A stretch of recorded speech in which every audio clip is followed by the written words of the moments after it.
ईदगाह, दरगाह, अनाथालय और उसकी लूट हुई देश में। सेक्युलरिज्म की बात हुई पर पूरी प्रॉपर्टी लूटी गई। मैंने कहा हमारे कुछ मुस्लिम नेता मुझे मिलने के, अयोध्या का इतने बड़े टुकड़े की बात कर रहे हो, देश में करोड़ों रुपए की प्रॉपर्टी दबाई लोगों ने, उसका क्या, उसको सोचो। और मैं खुद मंत्री था, दत्ता राणे शिक्षा मंत्री थे, तो मैंने नागपुर में मुस्लिम लड़कियों के लिए इंजीनियरिंग कॉलेज दिया है और जिसमें से 6000 मुस्लिम लड़कियां आज तक इंजीनियर बनी है। मुझे लगता है कि इसके बारे में हम लोग शेड्यूल कास्ट, शेड्यूल ट्राइब और माइनॉरिटीज, और चौथी बात जो हमने चुनी थी वो असंगठित क्षेत्र के कामगारों की तरफ हम ध्यान देंगे। अब ये 43 करोड़ की आबादी है और इसलिए नए अध्यक्षों की घोषणा भी मुझे आज करनी है और उनको राज्य में जा जाकर काम भी करना है। और मैं उनसे अनुरोध करूंगा कि भारतीय जनता पार्टी के इतने सांसद है, इतने विधायक है, इतने मंत्री है, इतने राज्यों में हमारी सत्ता है, करोड़ों कार्यकर्ता है, इनका सबका सहयोग लेकर भारतीय जनता कामगार महासंघ की स्थापना हर राज्य में हो। मैं आसाम में गया था, टी गार्डन्स के लाखों कर्मचारी आपकी राह देख रहे हैं, मुझे मिले। वो सब झारखंड और छत्तीसगढ़ और उधर से गए हुए आसाम में टी गार्डन में काम करते हैं। पूरी भूमि तैयार है, उस वक्त भारतीय जनता कामगार महासंघ के साथ जुड़ना चाहते हैं, हमारे साथ आना चाहते हैं।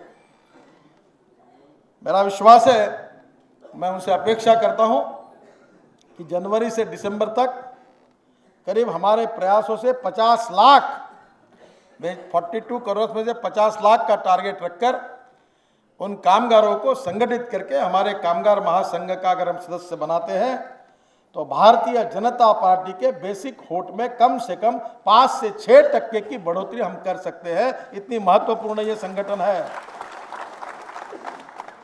इसकी ताकत अगर बढ़ेगी तो इससे जो नई वोट बैंक पार्टी को चुनेगी वो भारतीय जनता पार्टी को बहुत बड़ी ताकत देने वाली है। और इसलिए मेरा विश्वास है कि हर राजनीतिक पार्टी का ये तो उद्देश्य रहता है कि हमारा राजनीतिक विस्तार हो, हमारी वोट बैंक बढ़े, हमारी कार्यकर्ताओं की संख्या बढ़े। पर यह केवल सत्ता की राजनीति के लिए नहीं, तो सामाजिक आर्थिक परिवर्तन का विचार लेकर हम हमारे जो विचारधारा के प्रमुख मुद्दे बिंदु मैंने आपके सामने रखे, उसके आधार पर काम करते हुए हमको आगे जाना है। और समाज में पंडित दीनदयाल उपाध्याय जी के विचारों का जो विरासत लेकर हम चल रहे हैं, जो अंत्योदय का विचार लेकर चल रहे हैं, उसी के अनुरूप ये काम है। मैंने कार्यालय में साइकिल रिक्शा के मॉडल बुलाए थे, वो मोटर पर चलते हैं और वो रिक्शा अगर किया तो 10% जो 90% ताकत कम हो जाएगी, किसी रिक्शे वाले को टीबी नहीं होगा। मैंने कहा दिल्ली महानगर पालिका को कि आप स्कीम तैयार करिए और सस्ता से सस्ता, अच्छा से अच्छा रास्ता जो रिक्शा तैयार हुआ, अगर आपने 5 लाख कामगारों को महानगर पालिका ने हमारे अगर सब्सिडी देकर सस्ते में दिया तो 5 लाख लोगों के 10 लाख 12 लाख वोट होते हैं। ये पूरे भारतीय जनता पार्टी को कभी भूलेंगे नहीं, आपके साथ जुड़कर काम करेंगे। सेवा भी होगी और काम भी होगा। चलो जलाए दीप वहां जहां अभी भी अंधेरा है, जहां गरीब असहाय लोग हैं, उनकी सेवा करें, उनके विकास के लिए काम करें, उनको न्याय दिलाने के लिए संघर्ष करें। यही भारतीय जनता पार्टी का मिशन है और उसके अनुरूप आज ये भारतीय जनता मजदूर महासंघ की स्थापना हो रही है। मुझे दायित्व दिया है कि इसके पहले अध्यक्ष की घोषणा भी करनी है और जब ये काम शुरू होने की बात है, काफ़ी लोगों से विचार विमर्श हुआ और एक नाम हमारे सबके सामने आया जिनको मैं 10-12 साल से जानता हूँ। वो नाम है जिनकी घोषणा मैं करने जा रहा हूँ।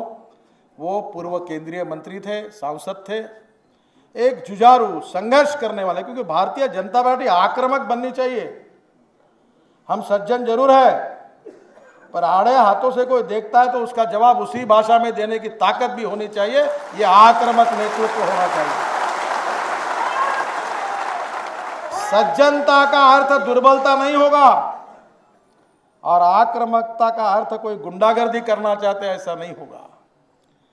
हम समाज में अगर शांतता प्रस्थापित करनी है तो दुर्बल व्यक्ति ने शांतता पर कितने भी भाषण दिए तो शांतता प्रस्थापित नहीं होती।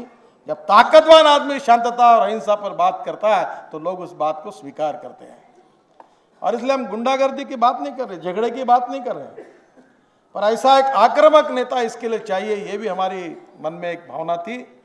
और इसी प्रकार से एक संघर्ष करने वाला जवान तरुण नेतृत्व और जिसका अच्छा इस क्षेत्र में काम करने की ताकत है, कुवत है, पोटेंशियल है, ऐसे व्यक्ति के सोच में हम लोग ढूंढ रहे थे और ऐसा अच्छा उचित व्यक्ति इस काम के लिए मिला है। उनका नाम है श्री प्रहलाद पटेल।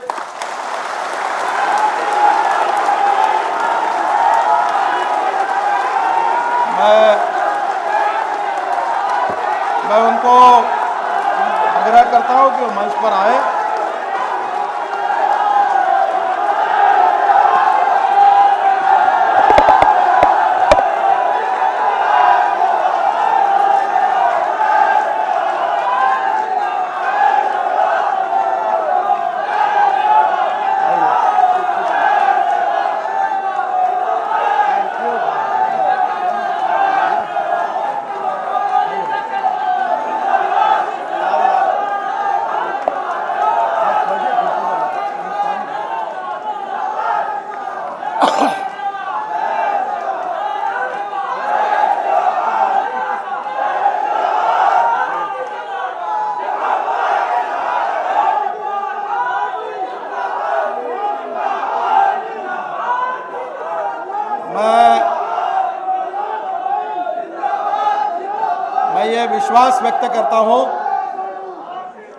मैं ये विश्वास व्यक्त करता हूं कि प्रहलाद जी के नेतृत्व में हमारा संगठन भारतव्यापी बनेगा।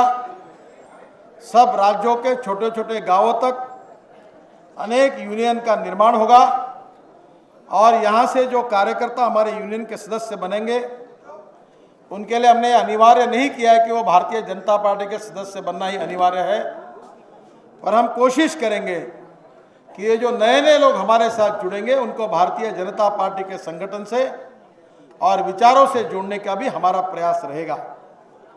मैं प्रहलाद जी के नेतृत्व में ये संगठन बहुत अच्छी प्रगति करेगा, ऐसा विश्वास व्यक्त करता हूं। इनको बहुत बहुत शुभकामनाएं देता हूं और उनके नेतृत्व में ये 50 लाख का टारगेट निश्चित रूप से पूरा होगा, ऐसा विश्वास व्यक्त करते हुए भारतीय जनता मजदूर महासंघ को दिल से, हृदय से बहुत बहुत शुभकामनाएं और शुभेच्छाएं देता हूं और एक विश्वास देता हूं कि इस क्षेत्र में मेरी व्यक्तिगत रुचि है और इसलिए उनके पीछे पूरे शक्ति के साथ, पूरी ताकत के साथ मैं खड़ा रहूंगा और पूरी पार्टी खड़ी रहेगी और हम सब लोग मिलकर गरीब, असहाय, शोषित, पीड़ित व्यक्तियों के लिए काम भी करेंगे। भारतीय जनता पार्टी के विचारों का प्रसार भी करेंगे, दीनदयाल जी का सपना भी पूरा करेंगे और भारतीय जनता पार्टी के वोट बैंक में बढ़ोतरी भी करेंगे। यही विश्वास व्यक्त करते हुए मैं अपना भाषण समाप्त करता हूं। जय हिंद, नमस्कार।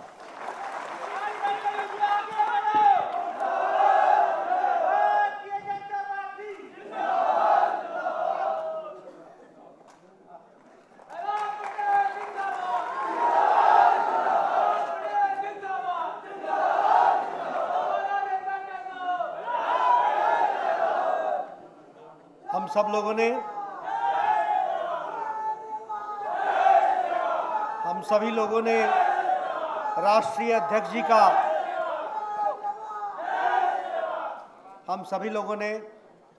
अध्यक्ष जी का प्रेरणादायी उद्बोधन हम लोगों ने सुना। हम सभी लोग उन्हें विश्व की ओर से श्री प्रहलाद पटेल जी का हार्दिक अभिनंदन करते हैं और स्वागत करते हैं। हमें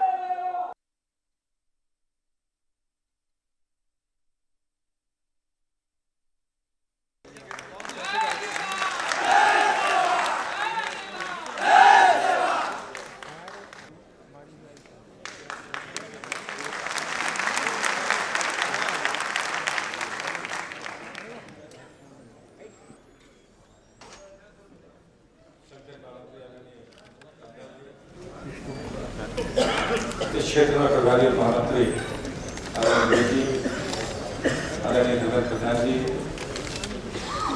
आदरणीय नित्या जी, राष्ट्रीय मंत्री आदरणीय विनोबा जी, आदरणीय मुरलीधर राव जी, सुश्री पांडे जी, आदरणीय बड़ी साफ सी आज तक इस क्षेत्र में कभी इस बात की भी कोशिश किसी ने नहीं की, न समाज में बैठे लोगों ने की, न सरकार में बैठे लोगों ने की कि हम उनकी पहचान तो करें, वो चिन्हित तो करें, वो लोग कितने हैं। अभी तक उनका कभी संख्या की दृष्टि से जो लोग नया महाराज के मित्रों से बात कर रहा था, भोपाली से बात कर रहा था, वहाँ कुछ काम हुआ है जिनने गिनती की है, लेकिन कोई क्षेत्र ऐसा नहीं है, कोई दावा नहीं कर सकता कि खेती के क्षेत्र में काम करने वाले मजदूरों की इस देश में संख्या कितनी है।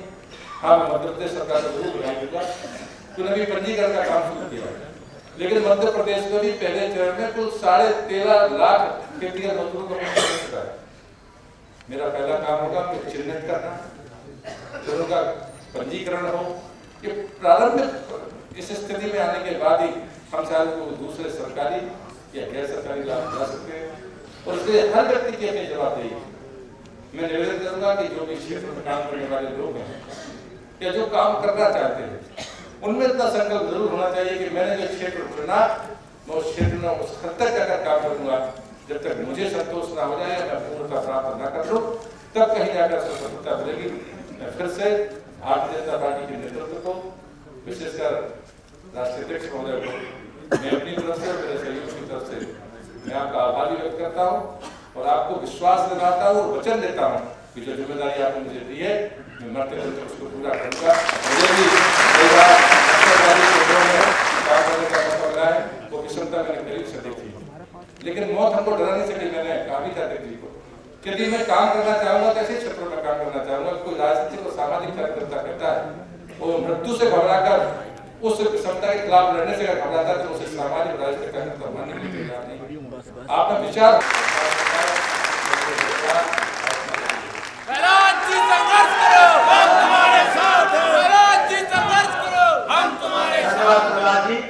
राष्ट्रीय अध्यक्ष जी अपने कार्यक्रमों द्वारा इसका विमोचन करें और इसका लोकार्पण करें। हम सब लोग जोरदार तालियों के साथ इस लोकार्पण में कर रहे हैं।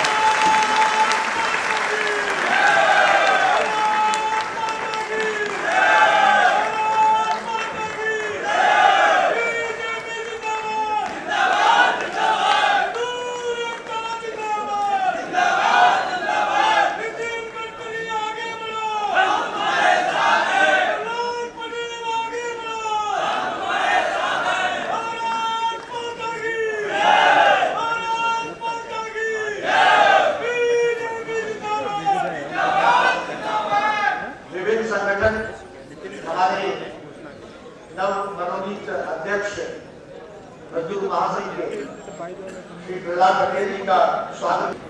केवल में मजदूर संघ गढ़चिरौली संगठित क्षेत्र के मजदूरों का राष्ट्रीय अध्यक्ष आपको बनाया गया है। इनको संगठित करने के लिए क्या प्राथमिकता? हमारी प्राथमिकता ये है कि चाहे कोई भी सरकार हो, राज्य की हो या केंद्र की हो, हमने अभी तक उनका एनरोलमेंट चिन्हित ही नहीं किया कि उनकी संख्या कितनी है। एनरोलमेंट तो दूसरी प्रक्रिया है। चौहान साहब आप उधर होगी, पहले वो चिन्हित हो जाए, उनका एनरोलमेंट हो जाए, उसके बाद योजनाएं तो उनके बिचौलियों को खत्म करना पड़ेगा। अभी जो दलाल है वो भी एहसान मान के करता है, वो कर लेते हैं। तो मुझे लगता है कि तंत्र खड़ा हो जाएगा तो ये सारी बातें ठीक हो जाएंगी, क्योंकि मैं बरसों से क्षेत्र में काम कर रहा हूँ, मैं नक्सलवादी क्षेत्र में भी सांसद रहा हूँ। ये समस्याएं हैं, और जो जब आदमी को योग्यता के आधार पर नहीं मिलता है, उसकी लूट होती है और वो कुछ कर नहीं सकता, तो अंतिम बस तरीका है कि वो फिर विद्रोह करता है, कानून के खिलाफ भी जाता है। तो मुझे लगता है कि ये बड़ी सीधी सरल प्रक्रिया है। इसमें जो लोग जिन क्षेत्रों में काम नहीं किया उनके लिए कठिनाई हो सकती है। मैं किसान का बेटा हूँ और विशुद्ध हूँ, कुछ लोग कहते हैं और वास्तव में वो होते नहीं है। इसलिए मुझे लगता है कि समस्या हम लोग काम करने में